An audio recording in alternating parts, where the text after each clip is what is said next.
이리 오너라 이리 온. 98회죠. 네. 98회 오늘 야염의 연구원이 정말 뭐 이것도 해보고 저것도 해보고 막 하는데 부산 탐방을 쫙 갔다 왔었죠 지금 부산이랑. 네, 결론은 갔다 오셔서 저한테 한 말은 펀더멘탈로 확 좋아지는 건 아직은 하지만 뭐 가능성은 좀 봤다 이 정도로 봐도 되나요? 아닌가? 바닥은 좀 탈피하고 있다. 그러나 좀 더 좋아지려고 하면 어쨌든 전방이 좀 더 좋아져야 되는 상황인데요. 그치. 네, 자료 사실 쓰고 나서 중간에 너무 2000년대 중반만 비교하는 게 아니냐 나는 그런 좀 불만도 있었지만 네.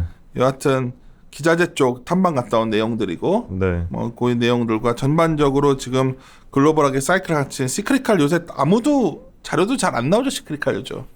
자료를 낼 수가 없죠. 사실 뭐 변화가 없기 때문에 그냥 뭐 매번 안 좋다. 뭐 미중 무역 전쟁이다. 그런 얘기들밖에. 그래도 뭐 기자재 한번 네. 탐방기로 해본 거니까 한번 얘기 좀 들어봅시다. 먼저 인사드리겠습니다. 윤세윤 윤조입니다.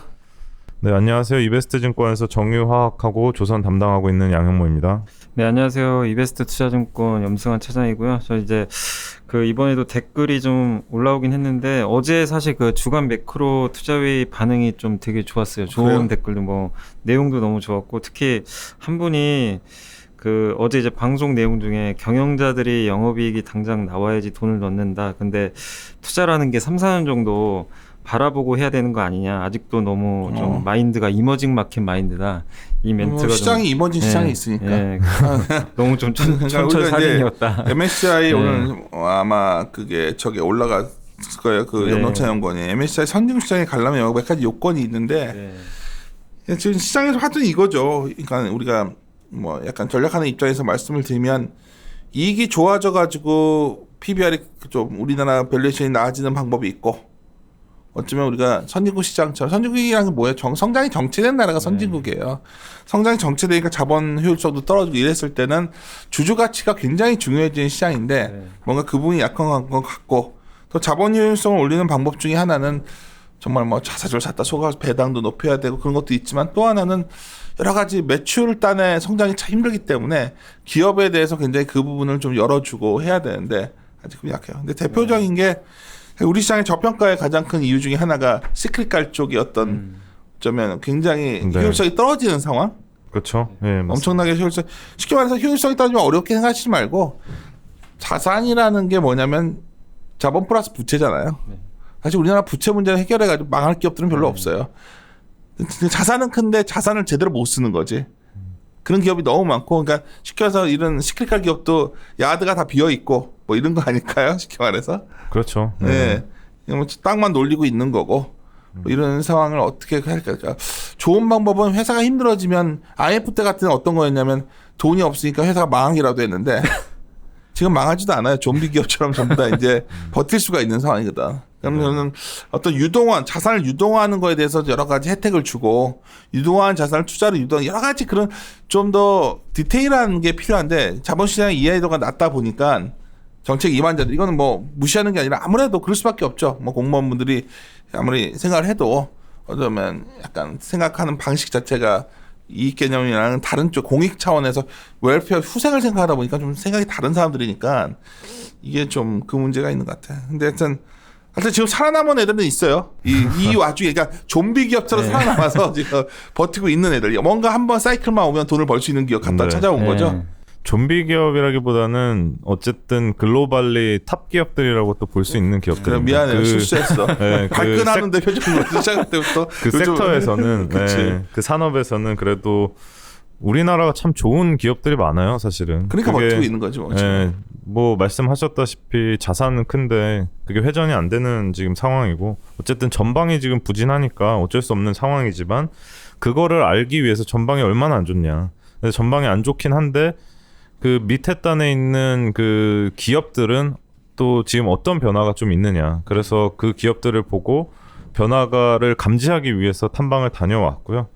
결론적으로는 아까 서두에 설명드렸다시피 수주 산업은 수주 바닥을 좀 탈피하고 있는 상황. 그리고 뭐 매출 단에서는 또 바닥을 탈피하고 좀 턴어라운드를 하고 있는 상황.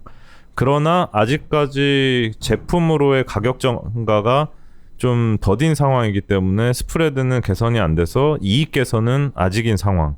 그래서 주가는 아직 좀 뭐 바닥에 붙어 있기는 한데 여기서 매출 성장이 나온다라고 하면은 어쨌든 시클리컬의 특성상 마진은 후행적으로 따라붙기 마련이거든요. 제품 정가, 가격 정가가 그는 되면서. 매출이 안 나는 수주지 매출이 수준데. 그렇죠. 예. 수주가 안 나오니까. 지금은 그런 상황인데 수주가 조금씩 뭐 바닥에서 좀씩 올라오는 모습들은 보였습니다. 그리고 그들 같은 경우에는 어쨌든 탑티어 업체고 글로벌리도 경쟁력이 있는 업체였기 때문에 뭐 좀비 기업보다는 어쨌든 사실은 턴어라운드 했을 경우에는 굉장히 뭐 좋아질 수 있는 그런 기업이다라고 이제 좀비 보여지는 기업 말 상황입니다. 취소. 근데 계속 걸리나 본데 계속 언급하는데 좋은 의미로. 좀비 기업은 좀비는 아닌 것 같아. 내가 많이 봐도 죽었습니다. 근데 이미 다 죽어가는 것 오래 같은데. 됐기 때문에 그 상황이 우리나라 기업이 왜 버틸 네. 수 있냐?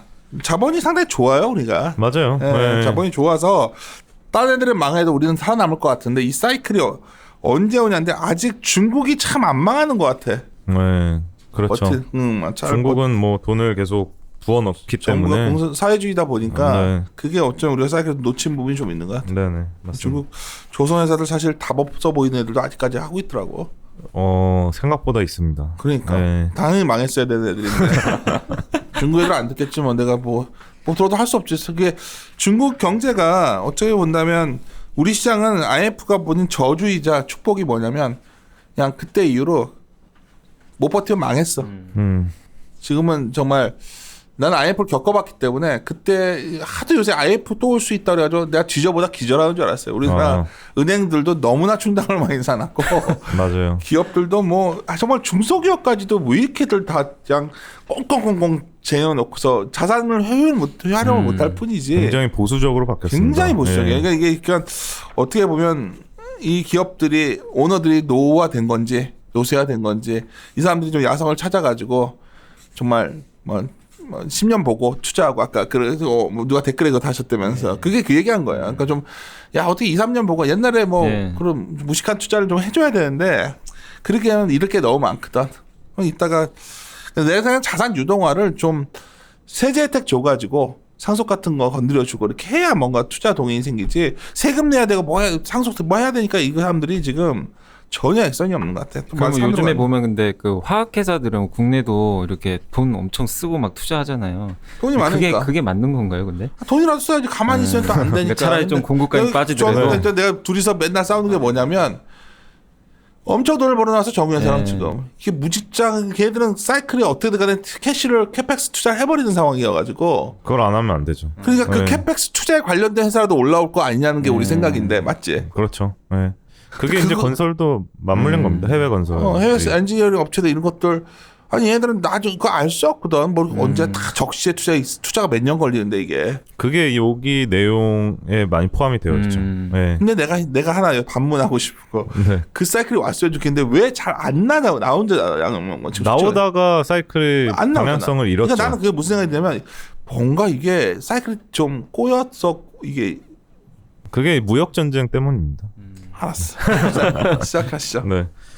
그 10페이지부터 이제 설명을 드릴 텐데요. 일단은 과거의 사이클 한번 돌아보고 2000년대 중반 사이클 그리고 2000년대 후반 사이클 어땠는지. 나는 2000년대를 얘기하는 거에 대해서는 불만이라니까. 2000년대. 그럼 언제를 훨씬 옛날에 훨씬 안 좋았을 때.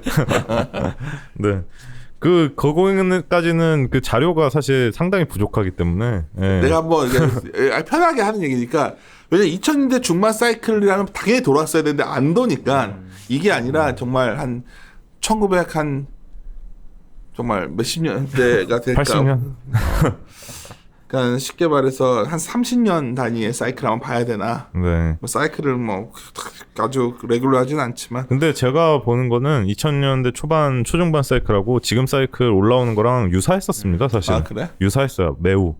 예. 어쨌든 뭐 그거를 사실은 90년대 사이클 얘기 많이 하거든. 90년대 네. 중반 이후에 이제 이머징 위기가 할 때 사이클을 보면 중남미 쪽 그치. 외환위기 쪽 오고 우리나라 외환위기 올 때 그때 보면은 사실 교역량 안 늘고 그때는 신경제 위주로 투자가 되고 이런 국영제 쪽 사이클은 투자가 잘 안 될 때였거든. 아니었니?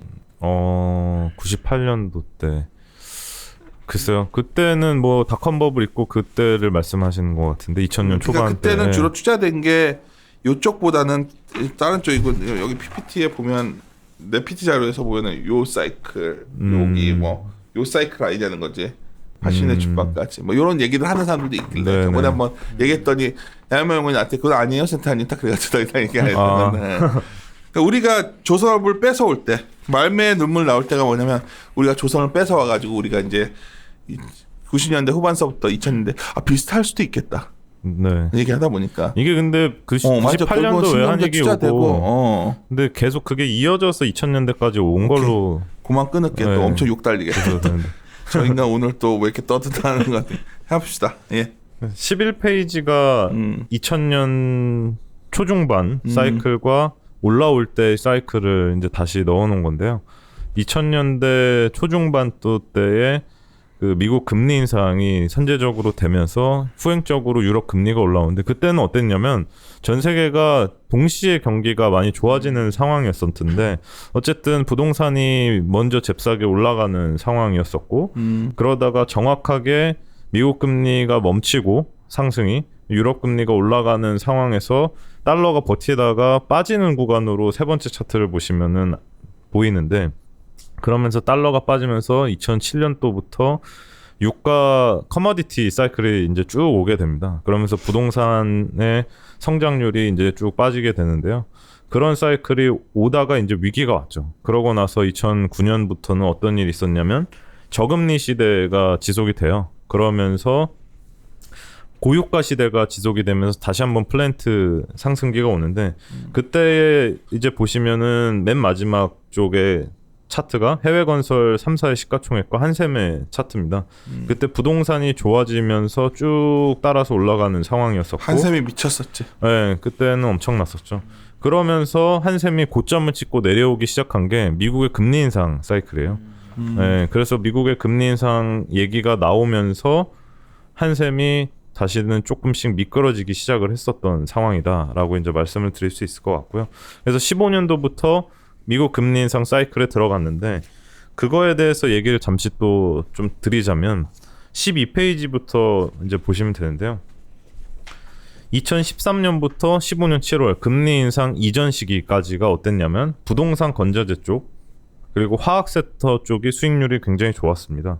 그래서 시클리컬까지 표 1번에 보시면 다 넣어 놨어요. 부동산, 뭐 풍력, 화학, 반도체, 해운, 조선, 에너지, 광산, 엔지니어링 등등등 다 넣어놨는데 이때 일어났었던 이벤트는 뭐냐면 저금리 시대였고 그리고 고유가가 지속되다가 14년도 때에 셰일 혁명이라는 얘기가 나오기 시작하고 또 달러가 강세로 가면서 저유가로 전환이 되는 상황이었었고 고유가에서 저유가로 가다 보니 당연히 해외 건설 쪽 그리고 해양 쪽, 엔지니어링 쪽은 당연히 빠질 수밖에 없었죠. 유가가 빠지니까.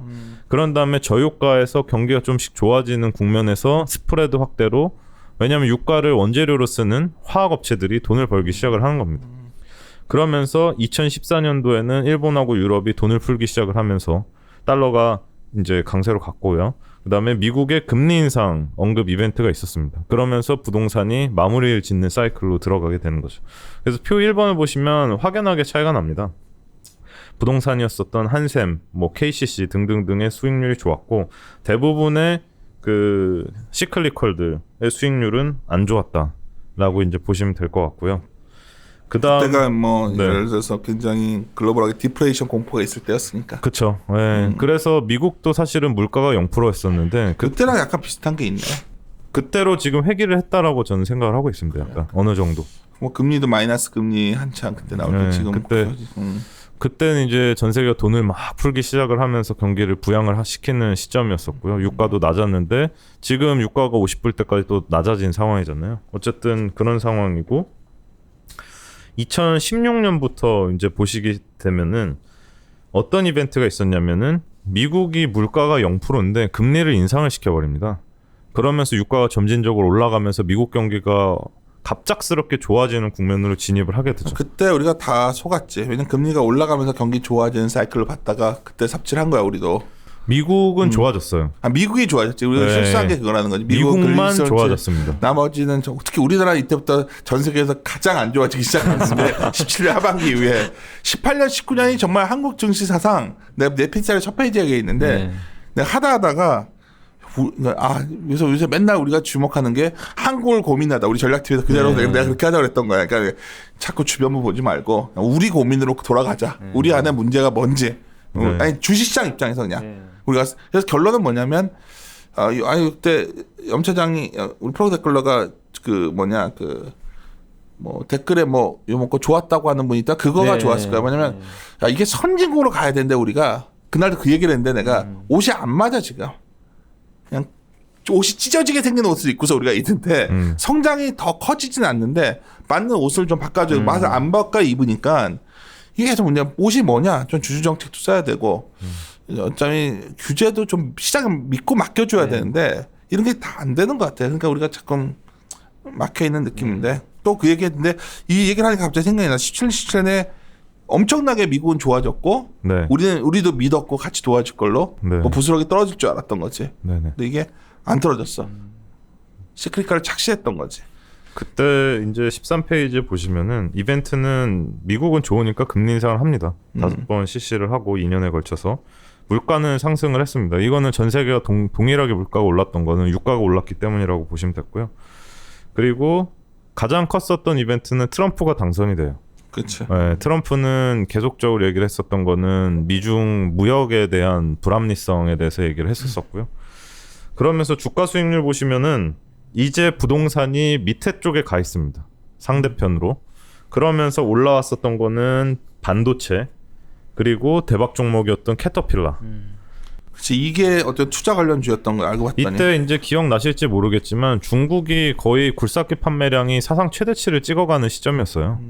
그러니까 사실 이때 경기가 안 좋았다라고 보기에는 좀 무리수가 있고 좋아지는 과정이 있었지만 그 규모 자체는 미국에 비할 바가 아니었었고 그러다가 꺾였다라는 건데 여기서 보시면은 포스코가 또 좋았습니다. 철강. 그때 한참 포스코 좋았지. 네, 그래서 이때 얘기했었던 완전 거는 나도 착각했었지 네, 그때. 1등주가 상당히 좋다. 그래서 캐터필라, 포스코, 리오틴토, 현대중공업, 뭐 S-오일, OCI, 뭐 페노션, 롯데케미칼 이게 다 좋습니다. 시크릿컬이. 엄청 좋았지. 이때는 경기가 좋아지는 국면이기 때문에 주가는 미리 반영을 하잖아요. 그러면서 쓱 올라가면서 경기도 사실상 조금씩 좋아지는 국면이었는데 문제는 이제 그 다음에 생겨요. 그때부터 얘기가 나오면서 18년부터 악몽이었죠. 그때 무슨 일이 있었냐면 트럼프 당선 이후에 무역 전쟁을 시작을 합니다. 근데 제가 이렇게 가만히 보면은 어쨌든 중국이라는 곳이 수입에 있어서 엄청난 역할을 하는 또 곳이거든요. 그래서 유럽 쪽에 독일도 미국하고 중국으로의 수출이 많은 상황이고 그래서 그런 것들 보면 무역 전쟁이 상당히 영향력을 끼쳤다라고 보이는데 3월 달부터 5억 달러 관세 부과를 시작을 하고 4월 달에는 추가 품목에 대해서 관세 부과 그리고 실제로 6월 달에 2천억 달러 이때는 아무도 안 믿었습니다. 나도 그랬어. 2천억 달러가 말이 되는 숫자냐 하면서 이거는 그냥 허풍이다라고 봤는데 이게 실제로 그렇게 하고 다녔어. 맞아. 내가 갑자기 반성하게 되네. 그리고 그러면서 8월 달에 실제로 관세 부과를 해버려요. 그러다 보니까 이게 말이 안 된다라고 되다가 후루룩 미끄러지기 시작을 한 거죠. 그래서 수익률을 보시면은 2018년 3월부터 2019년 2월까지 일부 종목들을 제외하고는 사이클이 그냥 깨져버립니다.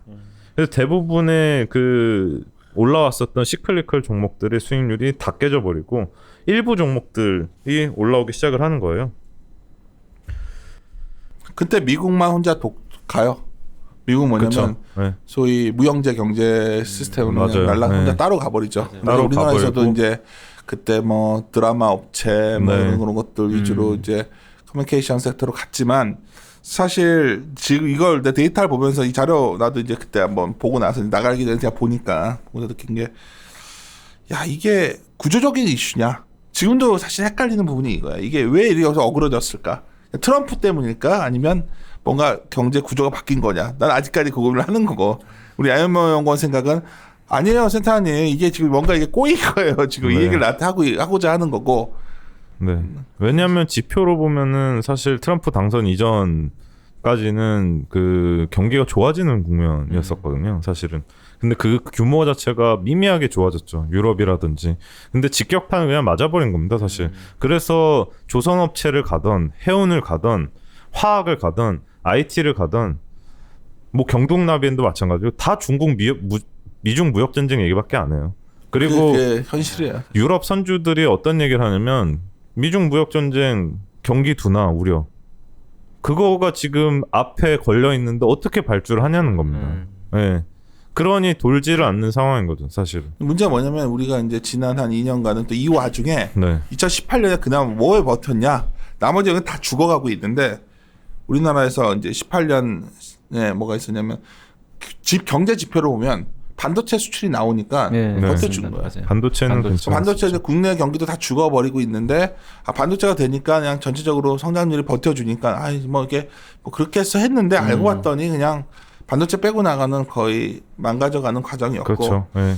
근데 이제 2013월부터 생각하면 또 약간 진정되는 것도 사실이긴 사실이에요. 3월부터. 아니 2019년 들어와서는 사실은 진정이 되다가 3월에 또 미끄러집니다. 맞아. 무역 전쟁의 격화가 다시 돼요. 그래서 경동 나비엔도 마찬가지로 3월 달까지 완전 뿜었어요. 맞아. 그때 맞아요, 3월에는 맞아요. 기억이 네, 나실 거예요. 3월에 좋았어요. 완전 되게 뿜었던 게 뭐냐면 무역 전쟁에 대한 완화 이슈가 있었고, 두 번째로는 중국에서 3월 달에 석탄 그 보일러 폐기 속도를 높이겠다고 실제로 얘기를 합니다. 그 다음에 격화되면서 아예 얘기가 끝나버려요. 네, 제가 이제 경동나비엔 얘기하는 거 이전에 그걸 했기 때문에 그 실적도 나왔고 말씀을 드리는데, 그래서 19년도에는 사실 기대감이 있었습니다. 다시 이게 완화되면서 좀 좋아지지 않겠느냐. 좋았지. 그러면서 시클리컬 종목들도 조금은 선방을 하기 시작을 했는데, 결론적으로 현재까지 보면 격화되면서 살아남은 어쨌든 선방한 종목들은 엔지니어링과 광산 섹터에 불과했다. 그리고 철광석 가격이 좋았었던 부분 때문에 BDI가 좋아서 페논션과 같은 벌크선 업체들의 주가는 괜찮았다. 그리고 나머지는 다 안 좋았었습니다. 그게 지금까지의 이제 현상이었다라고 이제 보여지고요. 16페이지부터는 주가를 좀 넣어놨어요. 네, 그래서 여기서도 보시면은 좋은 종목들, 좋은 주가는 있습니다. 시클리컬에서도. 버텨줬더라고. 에너지 지수도 마찬가지고요. 화학은 완전 깨졌죠. 직격탄입니다. 무역 전쟁이. 캐터필라도 버티는 상황이었고, 광산주는 사실 좋았어요. 계속 좋습니다. 이건 공급단의 이슈도 좀 있을 수도 있지만, 그런데 철강주는 또 안 좋아요. 포스코 같은. 그리고 엔지니어링이 상당히 최근에 빠진 거 대비해서는 많이 선방을 한 상황이고, 특히 KBR이라는 업체들 많이 선방을 했고, LNG 플랜트 쪽이 또 많이 나왔었거든요. 그러다 보니까 엔지니어링 쪽이 좋았던 거고, 카본 뭐 이런 것들 좋아. 네, 조선은 뭐 올라가지 못한 채 있고, 한국 카본도 LNG에 국한된 뭐 스페셜티 제품을 내기 때문에 좋았다가 조금 깨진 부분들, 그런 상황들이고, 또 18페이지 넘겨서 보시면은 해양 그 드릴러인 트랜스오션의 업체는 제일 안 좋죠. 왜냐면 그 트렌드 상에서, 사이클 상에서 가장 마지막 단에서 좋아질 수 있는 국면이기 때문에. 그 외에 위대한 기업인 베스타스는 그냥 자기 나름대로 계속 좋아지는 거고. 베스타스는 진짜 위대한 기업이다. 위대한 기업. 왜냐면 뭐 그냥 내가 농사 좀 입주식할까 해도 기회가 있었던 거야. 기회가 있었죠. 그래서 CS 윈드 주가는 엄청 좋았습니다. 그냥 그런 걸 했어야지. 네. 베스타스 얘기를 했었잖아. 뭐 지나고 살면 우리가 얘기를 했던 거야. 이거 분명히 이거 좋다고. 네. 그러니까 내가 아쉬운 게 뭐냐면 글로벌 투자자라면 그냥 베스타스를 사는 거야. 그렇죠. 위대한 기업은 그러니까 내가 봤을 때 사이클에 그 국한되지 않은. 그때 우리가 이거 얘기를 하면서 그래서 국내 기업 찾는다고 막 이 짓 하다가 세진이 좀 낫지 않아? 막 이거 우리들 이렇게 했던 거고. 네, CS 윈드는 좀 아쉬운 부분이 있습니다. 그치. 네, 뭐 앞으로는 어떻게 될지 모르죠. 글로벌하게 뒤져봐야 될 것 같아. 이제. 그 외에 태양광도 안 좋았다고 하는데, 다초라는 기업은 또 좋습니다. 이 업체는 폴리실리콘 업체인데 그 비용 자체 코스트가 너무 낮아요. 네, 그래서 홀로 폴리실리콘 종에서는 또 좋았었던 업체다. 그래서 19페이지에 이제 정리를 하자면, 이 모든 상황들을 봤었을 때 사이클이 굉장히 미약하게 지금은 반영되고 있다라는 겁니다. 그래서 17년까지는 조금씩은 나오는 모습들이 보였어요. 아까 전에 보셨듯이 주가 수익률이 그걸 대변을 하는 거고, 근데 지금은 방향성이 미약하게 나타나고 있는데, 표 5에 보시면 매출액 증가율을 보시면은 이게 이제 포인트인데, 만약 2020년 예상치가 맞다면 상당히 기회의 상당히 땅인데 기회죠. 이걸 네. 믿을 수가 있냐는 거예요. 양형명과. 믿을 수 없죠. 컨센서스니까. 그러니까 너무 우리가 대놓고 얘기하다. 이게 아니 컨센서스는 19페이지에 표 5예요. 보세요. 이거 꼭 보면 부동산부터 쫙 종목까지 다 해놨는데, 이 매출 증가할 컨센이 많으면 지금 사야 돼. 이걸 보시면 딱 나오는 게 17년도와 18년도까지는 위에 단에서 실제로 이건 실제 데이터니까 매출 증가율이 쭉 나와요. 나왔어. 반도체도 나오고 에너지, 정유, 화학들도 당연히 나오고 철강, 강산까지도 나옵니다. 그래서 이게 순서대로 사이클 트렌드가 나타나는 거예요. 위에 단에만 좋고 밑에 단 해운 쪽 밑에 단부터는 안 좋잖아요. 아니 근데 이 말대로라면 봐. 네. 로켓 내가 얼마 전에 로켓 놓고서 좀 얘기 좀 했잖아 서로. 네. 이건 마이너스 나왔다가 이 시장에 플러스 도는 게 맞다면. 근데 보시면 제가 거기다가 또 넣어놓은 거는 화학 쪽은 19년도에 마이너스 매출 성장이 나왔다가 그 이상의 매출 성장이 나오진 않습니다. 안 왔습니다. 이건 근데 유가랑 관련된 거예요. 근데 여기서 중요한 거는 매출액이 올라간다는 건 유가가 올라가고 제품 가격이 올라간다는 건데 유가가 더 올라버리면은 스프레드 개선이 화학 쪽에서는 어떻게 될지는 지켜봐야 되는 상황이기 때문에 그래서 그런 거고 여기서 또 지켜봐야 될 게 19년도 되시면은 이 그 에너지 정유부터 해운 쪽까지 18년까지 좋았던 업체들이 조금 빠지기 시작하고 그 밑에 단에 있는 업체들로 확산이 되는 그런 것들을 보실 수 있을 거예요. 그동안 빠졌기 때문에 기저 효과도 또 있을 수도 있겠지만 그리고 20년도에는 전반적으로 다 좋아진다라는 컨센서스는 있습니다. 근데 아마도 18년도에 19년도 컨센서스도 사실은 나쁘지 않았어. 괜찮았었을 거예요. 왜냐하면 19년도 초반만 하더라도 기대감이 상당히 있었었거든요. 그러다가 이렇게 다 부러진 상황이지만 그래도 매출 성장이 나오는 종목들이 있을 거라고 지금 하반기가 된 상황에서도 나오는 거고 일단 매출이 나와야 네. 되는 이익보다는 이제 매출만 나와주면 먼저 매출이 나와야 됩니다. 시크릿 매출만 나오면 정말 그렇죠. 4분기에 딱 가시적으로 그렇죠. 나와. 뭐가 수주 쪽에 잡혔어. 2020년 그때면 야유명권이 정말 와가지고 어느 날 나한테 아침에 나왔어요 하면은 정말 내가 오늘 사용하겠는데 안 보인다는 거 아니야 지금은. 왜냐면 지금은 뭐 우려감이 아직까지는 있는 거죠. 우려감은 네. 수주가 안 나오잖아. 수주가 지금 안 나오고 있죠. 수주가 나오면 난 뭐 우려감 아니라 네. 그냥 수주만 나오면 되는데 수주를 안 하니까 다. 뭐 지금 업체에서는 이제 슬슬 나올 거다. 뭐냐? 그 얘기 지금. 아니, 지금 그러니까 우리도 알아야 되는 게 들어오세요. 저희도 야유명이 계속 뭐 자료 내서 계속 네. 갔다 와. 가면 업체에서도 쭈삐쭈삐 거리는 거 아니야 지금. 지금은 그래도 좀 자신감이 뒤에 좀 나오면 나왔어요. 나올 것 같고 뭐 이러는 거야. 그러면 우리는 와가지고 좀 나올 것 같대. 근데 안 나와. 네네. 이게 지금 몇 개월째인지 모르겠어. 지금 거의 반년이 넘었죠. 사실 19년 초부터 반년이 지났어 진짜. 예, 지금 거의 조선 업체들도 뭐 수주 목표 대비 한 20-30%밖에 못 채웠어요. 이게 자신감이 없는 거 아닐까요? 진짜 다 자신감은 아니, 경기에 대한 아니, 자신감이 없기 때문에 선주가 네. 발주 안 하는 거지. 괜히 배 샀다가 네. 꼬이면 자금 다 빚으로 사는 건데 걔네도 그렇잖아. 네, 파이낸싱으로 네, 사는 건데 파이낸스.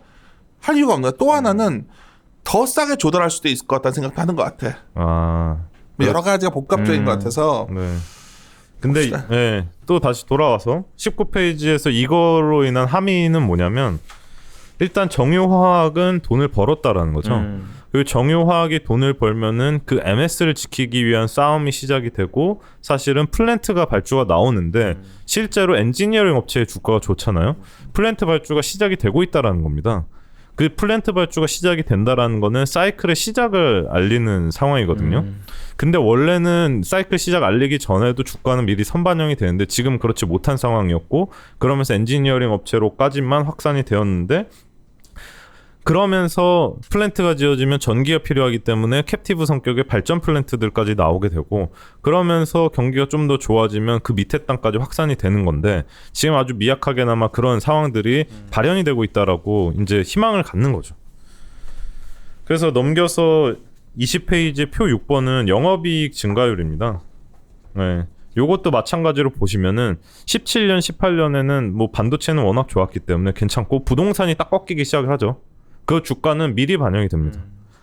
그러면서 반도체 주가가 쭉 좋아지면서 에너지부터 정유, 화학, 철강, 광산 아까 전에 봤던 업체들이 주가가 좋잖아요. 건설기계인 캐터필라도 좋았고요. 그리고 해운 쪽도 나쁘지 않았었던 상황이었었는데 그 밑에 단에는 거의 다 적자입니다. 근데 엔지니어링 업체는 조금씩 좋아지는 국면으로 진입을 하는 게 17년도부터 발주가 나올 것으로 보였기 때문이고 19년에는 전반적으로 조금 안 좋아요. 예, 지금은 여전히 그런 경기 둔화에 대한 부분들이 반영이 되고 있기 때문에 그러나 20년이 되면은 확연하게 컨센서스는 좋아지는 것으로 보고 있다. 그래서 이런 것들을 매번 이렇게 트래킹을 하면서 좀 봐야 되겠다라는 생각을 하고 있습니다. 그래서 아직까지 희망감은 있고 이런 것들을 봤었을 때 밑에 단에 있는 기업들은 어떤지를 보기 위해서 제가 탐방을 다녀온 거고요. 21페이지에 이거는 건설 자료에서 갖고 온 건데 상위 30개 에너지 업체들의 그 에비타가 상당히 증가합니다. 그래서 캐펙스가 사실은 증가 사이클로 들어가는 게 맞는데 캐펙스를 작게 할 거냐 또 크게 할 거냐에 대한 문제는 아직까지는 캐펙스를 그렇게 크게 늘리지는 않는 것으로 이 컨센서스는 나오고 있는데 그건 지켜봐야 되는 거겠죠. 그리고 건설사들의 해외 수주나 잔고도 조금 올라가는 트렌드로 바뀌었다. 바텀은 지났다라고 이제 보여지는 상황이고요. 그래서 22페이지에 기자재 업체들을 다녀온 겁니다. 다녀온 업체들은 그럼 그건 잠깐 쉬었다가 우리 2부에서 네. 하는 것 같아. 네네. 네, 잠깐만 쉬었다 하겠습니다.